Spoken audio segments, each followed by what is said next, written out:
Dans la salle 55 du British Museum se trouve une tablette d'argile.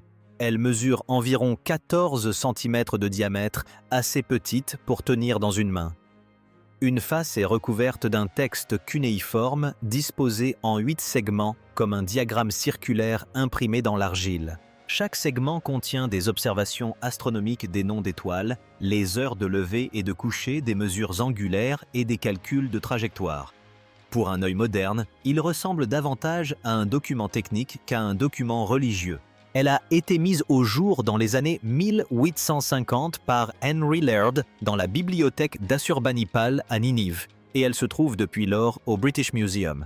Il s'agit du planisphère de Ninive, et ce qui s'est passé lorsque 2 chercheurs ont décidé de prendre son contenu au sérieux, non pas comme une mythologie, ni comme un symbolisme religieux, mais comme ce qu'il semble être un enregistrement astronomique est l'une des histoires les plus étranges et les moins discutées de l'histoire des études antiques. Je voudrais commencer par décrire le contenu même de la tablette, car ce contenu constitue le fondement de tout ce qui suit et mérite d'être décrit avec précision. Les 8 segments du planisphère contiennent des observations comprenant des positions d'étoiles, des références aux constellations, et ce qui semble être des mesures angulaires du type utilisé en navigation astronomique. Le type de données que vous enregistreriez si vous suiviez la position d'un objet précis dans le ciel par rapport à des étoiles de référence connues. Certains segments contiennent ce que les chercheurs ont décrit comme des calculs de trajectoire des données numériques qui décrivent non seulement où se trouve un objet, mais aussi où il se déplace, sous quel angle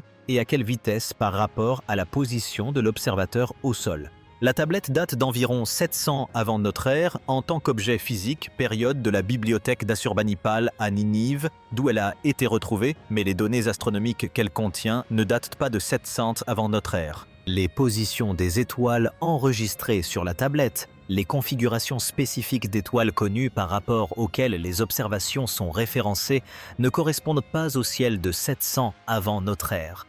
Elles correspondent à un ciel antérieur. Lorsque vous entrez les données de position stellaire dans un programme informatique capable de calculer la configuration précise du ciel nocturne, pour n'importe quelle date de l'histoire, le type de programme que les astronomes modernes utilisent pour planifier les observations et que les historiens utilisent pour dater les anciens documents astronomiques. Les positions sur le planisphère correspondent à une nuit spécifique environ 2400 ans avant la fabrication physique de la tablette. Le calcul aboutit à la date du 29 juin 3123 avant notre ère. En 2008, 2 chercheurs, Alan Bond et Mark Hemsel, ont publié leur analyse du planisphère de Ninive. Bond et Hemsel ne sont pas des chercheurs marginaux. Bond est ingénieur aérospatial et a travaillé sur des systèmes de propulsion de fusées. Hemsel est un ingénieur en systèmes spatiaux qui a travaillé avec l'Agence spatiale européenne. Ce sont des personnes qui lisent des documents techniques de manière professionnelle, qui comprennent les calculs de trajectoire, les mesures angulaires et les mathématiques des objets se déplaçant dans l'espace. Lorsqu'ils observaient le planisphère, ils le regardaient avec les connaissances d'ingénieurs plutôt qu'avec celles de spécialistes des études classiques. Et ce qu'ils voyaient de ce point de vue, c'était la description d'un événement précis.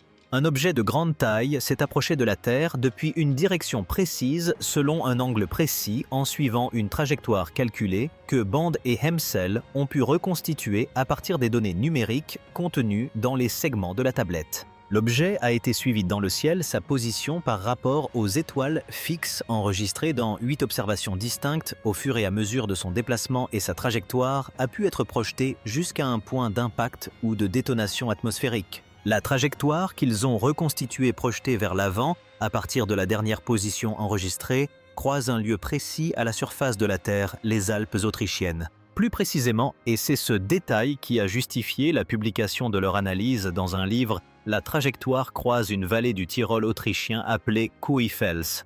Coifels est le site de l'un des plus grands glissements de terrain préhistoriques d'Europe. Environ 9 km3 de matériaux, un volume presque inimaginable, se sont détachés de la montagne environnante et ont rempli le fond de la vallée. Le glissement de terrain de Coifels a été daté par des méthodes géologiques à environ 980 ans, selon certaines estimations, et à une période légèrement plus tardive, selon d'autres, avec une incertitude importante quant à la datation. Sa cause n'a jamais été définitivement établie. Les mécanismes normaux de glissement de terrain. L'activité sismique, la saturation des eaux souterraines, la rupture de pente peinent à expliquer le volume de matériaux impliqués et les caractéristiques spécifiques du dépôt. Certains chercheurs ont avancé l'hypothèse que le glissement de terrain aurait été déclenché par l'explosion atmosphérique d'une météorite, une détonation dans l'atmosphère au-dessus de la vallée, dont l'onde de pression aurait suffi à déstabiliser le versant de la montagne. Les preuves géologiques de Kuyfels comprennent des roches fondues, des matériaux chauffés à des températures compatibles avec un impact ou une explosion aérienne, puis resolidifiées. Cette caractéristique a été utilisée pour argumenter à la fois en faveur et contre l'hypothèse de l'impact. Les partisans de la thèse de l'impact mettent en avant la roche fondue comme preuve d'une chaleur extrême. Les sceptiques, quant à eux, affirment que cet échauffement peut s'expliquer par la friction générée par le glissement de terrain lui-même. Le débat sur la cause du glissement de terrain de Kuyfels reste ouvert. Aucune explication consensuelle n'existe. Le plus grand glissement de terrain préhistorique d'Europe n'a pas de cause reconnue.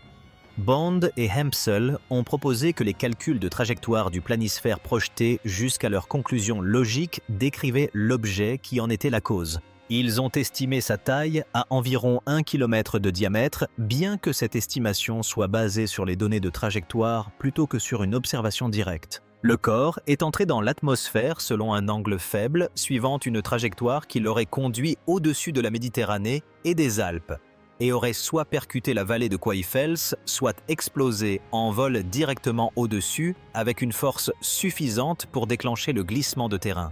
Leur ouvrage a été publié par Alcuin Press, une véritable maison d'édition universitaire avec évaluation par les pairs. Leurs calculs astronomiques, la méthodologie qu'ils ont utilisée pour faire correspondre les positions des étoiles sur le planisphère à la date du 29 juin 3123 avant notre ère sont décrits dans le livre avec suffisamment de détails pour être examinés, contestés et reproduits par quiconque disposant du logiciel approprié et des outils nécessaires pour vérifier le travail. La réaction du monde universitaire a été essentiellement le silence suivi du rejet. La réfutation exige d'examiner des affirmations spécifiques, de vérifier les calculs précis et de démontrer en quoi la méthodologie produit des résultats incorrects. Le rejet ne requiert qu'une simple qualification de marginale, de spéculative ou de méthodologiquement erronée, sans l'engagement nécessaire pour justifier cette qualification. Aucun contre-calcul n'a été publié démontrant que les positions des étoiles sur le planisphère correspondent à une date différente. Aucune analyse de trajectoire alternative n'a été publiée démontrant que la reconstruction de la trajectoire de l'objet par Bond et Hempsel est incorrecte. Aucune théorie concurrente expliquant le glissement de terrain de Kuyfels n'a été publiée, qui rende compte du volume de roches fondues et du glissement de terrain de manière plus convaincante que l'hypothèse de l'explosion aérienne. Le planisphère demeure à sa place. Le glissement de terrain demeure à sa place. La date 3123 avant notre ère et le lieu l'Autriche sont les réponses les plus précises apportées à la question de ce que représente le planisphère. Et cette question que représente le planisphère est celle à laquelle la littérature académique a toujours refusé de répondre sérieusement. Je tiens à préciser ce que l'analyse de Bond et Hempsel établit et n'établit pas. Elle ne prouve pas qu'un objet de la taille d'1 kilomètre est percuté ou explosé au-dessus de l'Autriche le 29 juin 3123 avant notre ère. Le calcul est une reconstruction à partir de données anciennes, filtrées par la traduction de l'écriture cunéiforme interprétée à travers un cadre d'ingénierie et confrontée à des preuves géologiques qui présentent leurs propres incertitudes de datation. Chaque étape de la chaîne introduit une erreur potentielle. Ce que cela établit au minimum, c'est ceci: le planisphère de Ninive contient des données astronomiques que la modélisation informatique situe au début du 4e millénaire avant notre ère. La tablette fut copiée dans la bibliothèque d'Ashurbanipal, une bibliothèque spécialement constituée pour préserver les connaissances les plus anciennes et les plus importantes disponibles dans l'ancien Proche-Orient. Les observations spécifiques sur le planisphère comprennent ce qui semble être des calculs de trajectoire pour un objet dont la trajectoire reconstituée à partir des données est cohérente avec les preuves géologiques d'un impact majeur en Europe centrale au cours de la même période. Aucune explication concurrente concernant le contenu du planisphère ou la cause du glissement de terrain de Kofol n'a été publiée qui rende compte des données spécifiques de manière plus convaincante. Je souhaite maintenant aborder ce que cela signifierait si Bond et Hemsel avaient raison sur le fond. Le planisphère serait une copie réalisée vers 700 avant notre ère d'un document d'observation astronomique datant d'environ 3123 avant notre ère. Quelqu'un au début du 4e millénaire avant notre ère en Mésopotamie ou dans la région environnante a observé un grand objet traverser le ciel. Il l'a suivi. Ils ont enregistré sa position en plusieurs points par rapport aux étoiles en arrière-plan. Ils ont calculé sa trajectoire et ont consigné tout cela sous une forme qui a été préservée, copiée, transmise à travers 400 ans d'histoire civilisationnelle mésopotamienne et finalement conservée dans la plus grande bibliothèque du monde antique. Cette préservation n'était pas accidentelle. La bibliothèque d'Ashurbanipal fut constituée dans un but précis. Le roi envoya des scribes à travers la Mésopotamie pour copier tous les textes importants qu'ils purent trouver. Ce qui y fut conservé l'a été parce que quelqu'un l'a jugé digne d'être préservé. Un enregistrement d'un événement astronomique précis survenu plus de 20 ans avant la création de la bibliothèque a été jugé digne d'être copié et conservé. Pourquoi ?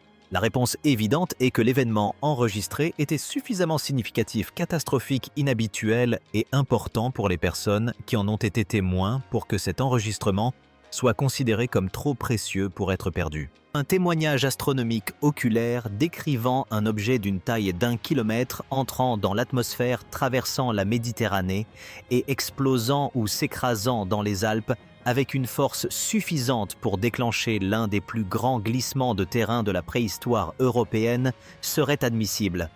La tablette mesure 14 cm de diamètre. Il tient dans une main.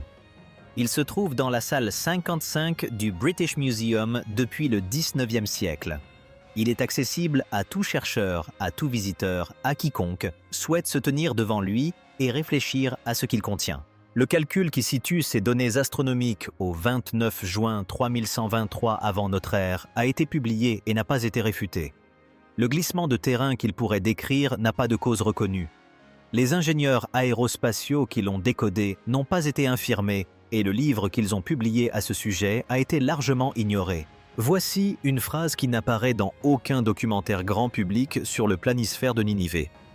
Je n'ai pu la trouver ni dans aucun reportage, ni dans aucune description de musée, ni dans aucun ouvrage de vulgarisation sur l'astronomie mésopotamienne.